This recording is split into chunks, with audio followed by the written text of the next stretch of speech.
Good morning Delhi. बहुत स्वागत है आपका हमारे इस खास बुलेटिन में। मैं हूं आपके साथ मरियम अली। चलिए जल्दी से नजर डालते हैं आज की अहम खबरों पर। केंद्रीय वित्त मंत्री निर्मला सीतारमण आज साल 2024 और 25 का पूर्ण बजट पेश करने वाली हैं। चलिए जान लेते हैं कि इस बजट में किसको कितनी राहत मिलने वाली है। एक तरफ जहां इस बजट में करदाताओं को वित्त मंत्री से किसी बड़ी राहत की ऐलान की उम्मीद है, तो वहीं दूसरी तरफ विपक्षी दलों ने केंद्र सरकार पर नौकरी और महंगाई के मुद्दों पर कड़े सवाल उठाए हैं। बजट पूर्ण आर्थिक सर्वेक्षण में वित्त वर्ष 2026 के लिए 6.5 से लेकर 7% तक की बढ़ोतरी का अनुमान लगाया गया है। उधर केंद्रीय वित्त मंत्री निर्मला सीतारमण आज जब वित्त वर्ष 2024 और 25 के लिए लगातार अपना 7वां बजट पेश करेंगी, तो उनके नाम भी एक रिकॉर्ड दर्ज हो जाएगा। इस बजट के साथ ही वो पूर्व प्रधानमंत्री मोरारजी देसाई का रिकॉर्ड तोड़ देंगी। जानकारों के मुताबिक आम जनता की आर्थिक समृद्धि के बारे में सरकार इस बार कुछ बड़ा ऐलान कर सकती है। वहीं अनुमान लगाया जा रहा है कि वित्त मंत्री पूर्ण बजट में नई विनिर्माण सुविधाओं के लिए कर प्रोत्साहन देने के साथ नौकरियों के सृजन के लिए सभी क्षेत्रों में स्थानीय खरीद को प्रोत्साहित कर सकती हैं, क्योंकि हाल के लोकसभा चुनाव में भाजपा को बहुमत हासिल करने में विफलता हाथ लगी। उन्होंने सहयोगी के समर्थन के साथ सरकार बनाई।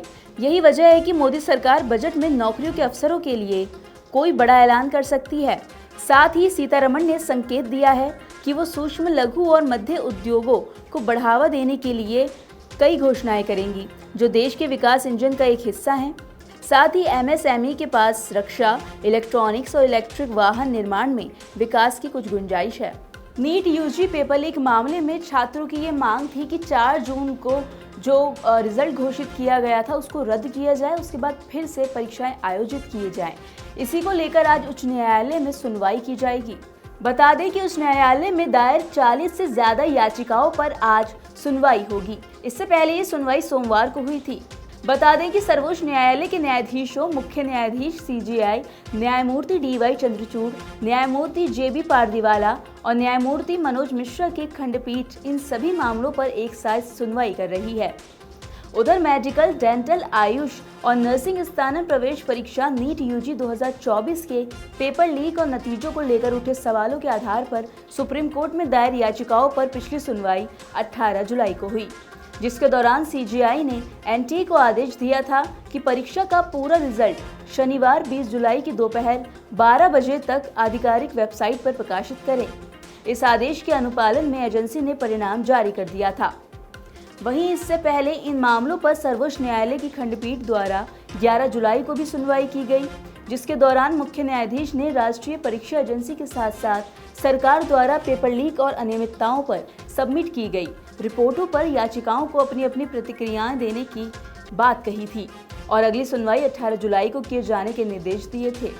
बीते दिन सावन के पहले सोमवार के साथ बारिश ने उत्तर भारत में दस्तक दी। खासकर दिल्ली एनसीआर में भारी बारिश देखी गई, लेकिन उसके बाद फिर वही नमी ने लोगों को परेशान कर दिया।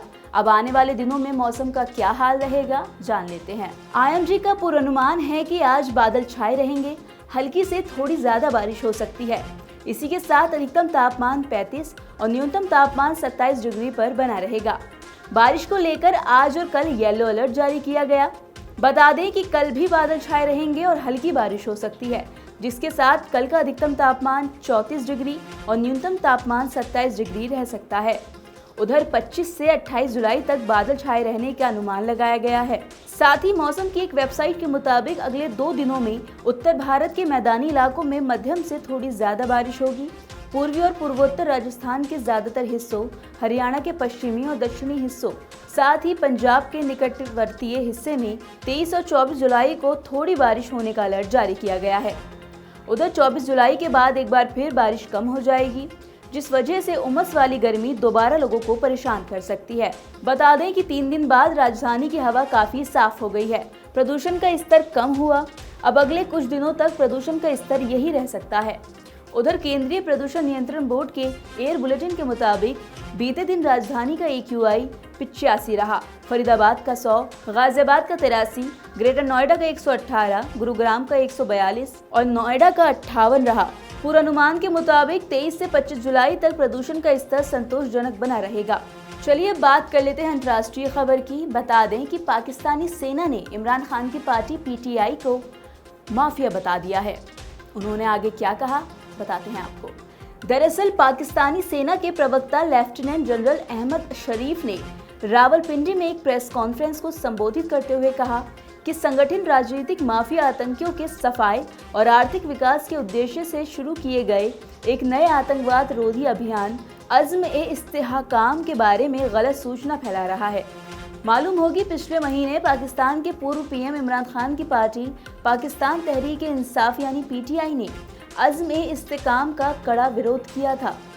उन्होंने कहा कि इस अभियान को विफल करने के लिए बड़े एक विशाल अवैध राजनीतिक माफिया खड़े हो गए हैं और उस माफिया का पहला कदम झूठे और फर्जी तर्कों के माध्यम से अभियान को विवादास्पद बनाना है।